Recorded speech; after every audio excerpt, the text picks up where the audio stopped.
DIY auto repair. All right, guys, and we are back. And we are here in this 2013 Jeep Wrangler Sport. And we got 142,195 miles on the clock. And today we're going to be doing a simple oil change. That's right, guys, another oil change. So you know what? Let's get to it. All right, guys, so we're going to take the drain bolt out. It's going to be a 13 millimeter.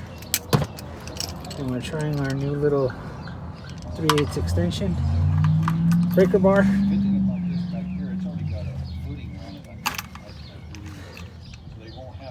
Hopefully you guys are able to see that.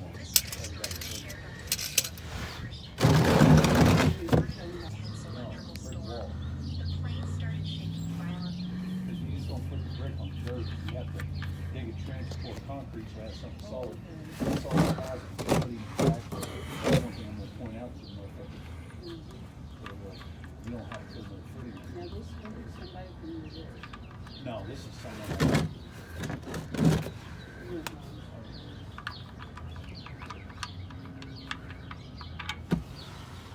The concrete work.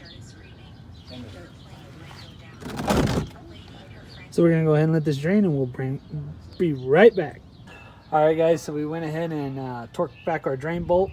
So now we're gonna come up top. Our filter's up top. It's gonna be a cartridge type filter.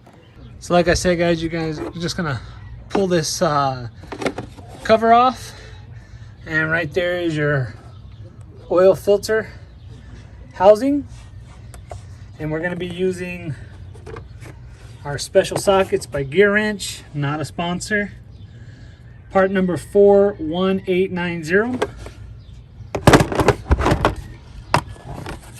So basically looks just like this, and we're gonna guess 32. Nope. Try 27.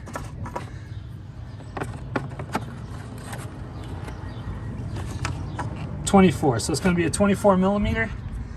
So we're going to go ahead and crack that loose and remove our oil filter cartridge.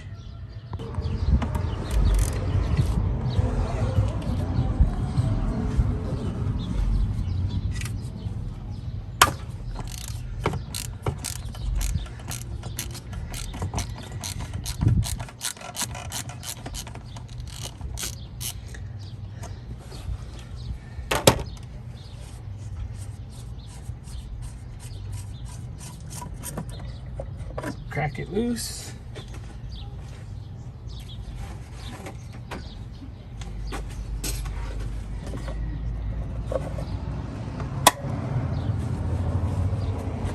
Here's our old cartridge. All you got to do is just pull this out.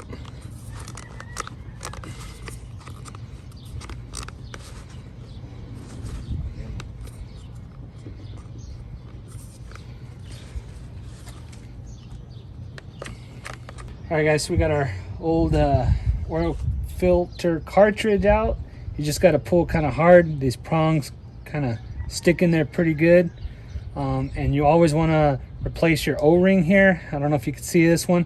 This one's been in there for a while. It's kind of flat now instead of round.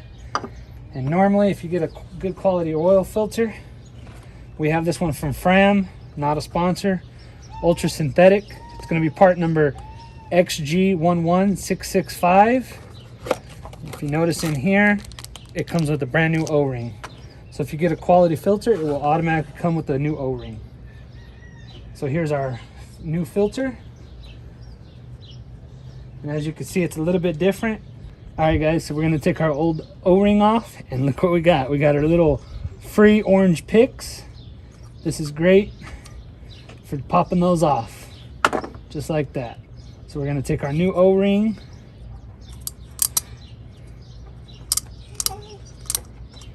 make sure you get it down here, and we're gonna put a little bit of oil on it.